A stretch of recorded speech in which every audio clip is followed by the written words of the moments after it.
Food for thought. Oh, excuse me, ladies and gentlemen. I didn't mean to just intrude on y'all, and pardon me for my appearance. I know that I look a homeless mess, but just know I wasn't always homeless. No, you see, I used to be a pastor of a church. Yeah, a pastor. I had a wife, beautiful brownstone in Brooklyn. But one day all of that came just crashing down. You see, I was at home and I was preparing my sermon for Sunday service, and funny enough, it was on gun violence. Now, my daughter, she was off in the room and she was playing with her toys and doing whatever it is that kids do. And as I'm writing, I'm stuck at this one particular point. And this has never happened to me before. So I put the pen down, I'm waiting for the word to come through me so that I can put it down on paper. And as I'm sitting there, I hear 3 shots. So I get up and I go to the room, the living room, because that's the window to the block. And I want to make sure that no one I know had been hurt. But as I got to the doorway, I see 3 holes in my window and one in my ceiling. Now, I know at this point I'm supposed to be looking down at the rest of my apartment, but I can only account for one of those holes. And then I start to hear this noise, and it's choking. I look down at my daughter, and she's covered in blood. So I pick up and I race into the hospital. So now while I'm standing in the hospital, I'm trying to figure out what happened. Some of the elders from the block come in, they tell me, Brother Johnson, I'm so sorry. It was those drug dealers. You see, they was testing some new guns, and they decided to shoot them in the air, and I guess a couple of those bullets went through your window. A few minutes after that, the doctor comes out and tells me, I'm sorry, Mr. Johnson, that your daughter didn't make it. You see, because she got hit twice, once in the chest and once in the throat. So now I'm standing here and I'm trying to figure out, why would something like this happen to me? I mean, I'm supposed to be one of God's children. I do everything that this man asked me. So why would you let something like this happen to me? How could you let something like this happen to me? Why? God, why?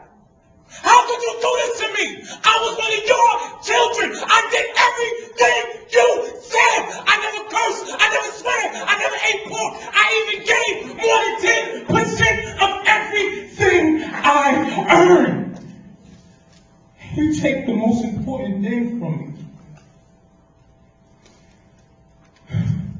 So I'm trying to grasp what's going on, and my wife comes in, and my wife, let me tell you about my wife. Like most black women, she's strong. In many days, she's been my backbone. But this is the day when she needed strength from me, and I couldn't give it to her. She's asking me questions I can't answer. So I decided to go for a walk. It was only supposed to be for a little bit of time, but minutes turned into hours, hours turned into days, days turned into weeks, weeks turned into months, and here I am, 9 years on the street. But the other day I saw one of the elders who came to the hospital, and she asked me, she said, what happened? Why would you leave? How could you leave? And I said, well, if God is doing this to me, and I'm supposed to be one of his children, imagine what he's doing to those who aren't. And she said, no, baby, don't say that. Everything happens for a reason. You know, it wasn't until she said that I realized that even though I left my family in the church, I still preach. I just don't use words from the Bible. I use words from my heart. Come on. And I call them food for thought. And I'd like to share a couple of them with y'all. Food for thought. Now, I don't know where your day may have you going, but I hope that your higher power keeps you protected all the way there and back.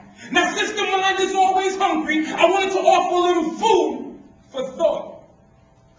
Young women, stop mistaking sex for love and love for sex. Just because a man buys you a pair of sneakers doesn't mean he loves you. Food for thought. Young black men, stop dying over streets and colors that'll be here long after you're gone. Come on. Food for thought. Parents, don't be afraid to chastise your child. Wait a minute, y'all didn't hear me? I'm going to say that one more time. Parents, don't be afraid to chastise your child. It's cheaper to beat him with a $2 belt than bury him in a $2,000 course. Food for thought. And please, stop complaining about the little bit you got, because there's always someone in the world with less trying to make it. Food for thought. Y'all have a good night.